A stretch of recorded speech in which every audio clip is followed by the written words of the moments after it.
சென்னை புதுவண்ணாரப்பேட்டையில் அடிக்கடி மின்சாரம் துண்டிக்கப்படுவதாக கூறி மின்சார வாரியத்தை கண்டித்து பொதுமக்கள் போராட்டத்தில் ஈடுபட்டனர். போன் பண்ணா 10 மணிக்கு நான் வீட்டுக்கு போய் தூங்கிட்டேன். போன் பண்ணது என் போன் ரெக்கார்டா இருக்கு. நான் தூங்கிட்டேன் வீட்டுல போய் 10 மணிக்குன்றாரு. என்ன பண்ணலாம்? பொதுமக்கள் தூங்க வேணாவா? சென்னை கொளத்தூர் செந்தில் நகர் பகுதியில் இரவில் சுமார் 4 மணி நேரத்திற்கும் மேலாக ஏற்பட்ட மின்வெட்டால் அவதியுற்ற மக்கள் திடீர் சாலை மறியலில் ஈடுபட்டனர்.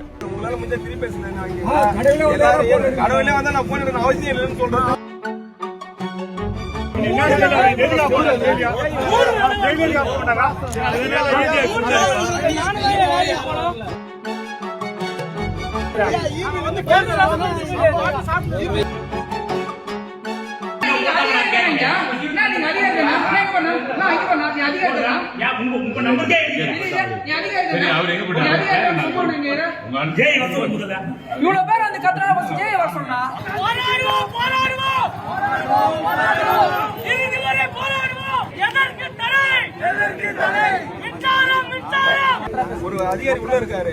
அவர் சொல்றாரு உங்களால முடிஞ்ச திருப்பி பேசல. கடவுளே வந்தா நான் போன் அவசியம் இல்லைன்னு சொல்றேன்.